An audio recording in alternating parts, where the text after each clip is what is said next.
আসসালামু আলাইকুম রহমতুল্লাহ। আমি ওয়ালিদ বিন জাহিদ। আজকে আমি আপনাদের সাথে একটা বিষয় আলোচনা করব। বর্তমানে 90%-এরও বেশি মানুষ ব্যবসা শুরু করার আগে একটি কমন ভুল করে থাকে। তারা প্রথমেই অতিরিক্ত প্রোডাক্ট তৈরি করে। এর ফলে কি হয়, পরবর্তীতে দেখা যায় তাদের প্রোডাক্টগুলো স্টোরে পড়ে থাকে, বিক্রি হয় না। এতে করে তারা অধিক লসের সম্মুখীন হয়। এখন একটা প্রশ্ন হচ্ছে, আপনি আগে প্রোডাক্ট তৈরি করবেন নাকি আগে মার্কেটিং করবেন? অনেকেই মনে করে আগে অনেক প্রোডাক্ট তৈরি করি, তারপরে মার্কেটিং করব, কিন্তু বাস্তবতা ভিন্ন।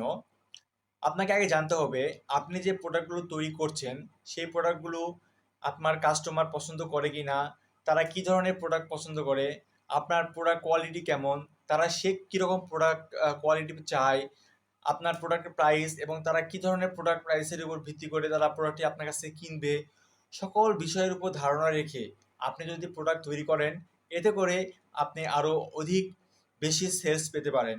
ধরুন আপনি ঘরোয়া পদ্ধতিতে হ্যান্ডমেড স্কিন কেয়ারের একটি প্রোডাক্ট তৈরি করলেন এবং সেটি ১০০টি সুন্দর প্যাক করলেন, কিন্তু আপনি জানেনই না আপনার টার্গেটেড অডিয়েন্স কারা, আপনার এই স্কিন কেয়ার প্রোডাক্টটি কারা কারা কিনতে ইচ্ছুক, এবং সেটি তারা কলেজ স্টুডেন্ট কিনবে নাকি অফিস কর্মী কিনবে নাকি একটি বাসার গৃহিণী কিনবে, সেই বিষয়ে আপনার কোনো ধারণা নেই। আপনি যদি পূর্ববর্তীতে ধারণা নিয়ে যদি এই প্রোডাক্টটি তৈরি করতেন, তাহলে কি হতো, এতে করে আপনার অধিক বেশি সেলস পাওয়ার সম্ভাবনা থাকতো।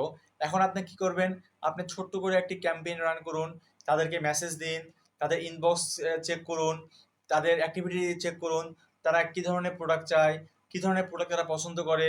এসব সকল বিষয়ে আপনি যদি একটি ধারণা নেওয়ার পরে আপনি সেই বিষয়ের উপর একটি পূর্ণ মার্কেটিং প্ল্যান করেন এবং সেই অনুযায়ী মার্কেটিং করেন, তাহলে এতে করে আপনি আরও অধিক প্রোডাক্ট সেলস করতে পারবেন। সর্বপ্রথম আপনি আপনার কাস্টমার, আপনার যাদের কাছে সার্ভিস দিবেন তাদের বিহেভিয়ার সম্পর্কে জানুন। সেই বিহেভিয়ারের উপর ভিত্তি করে আপনি তাদের পছন্দ অনুযায়ী প্রোডাক্ট তৈরি করুন, দেন তারপরে আপনি মার্কেটিং করুন। এতে করে কি হবে, আপনার অধিক সেলস হবে এবং আপনি অনেক লাভবান হবেন। আপনি যদি নতুন বিজনেস শুরু করে থাকেন এবং আপনি চাচ্ছেন আপনি একটা নতুন বিজনেস শুরু করবেন, বিজনেসের আইডিয়া থাকে, আর আপনি চান সেটার জন্য আগে থেকে একটা স্মার্ট মার্কেটিং প্ল্যান থাকবে, কি করে আপনি একের পর এক ধাপে ধাপে আপনার বিজনেসকে প্রসার করবেন, তাহলে আপনি আমাকে এখনই মেসেজ করুন। আমি আপনাকে শিখিয়ে দিব ধাপ বাই ধাপ কিভাবে আপনি আপনার বিজনেস শুরু করার পর থেকে শেষ পর্যন্ত আপনি আপনার প্রোডাক্ট অথবা সার্ভিসের মাধ্যমে আপনি আপনার বিজনেসকে জিরো লেভেল থেকে সর্বোচ্চ লেভেল পর্যন্ত পৌঁছে দিতে পারেন।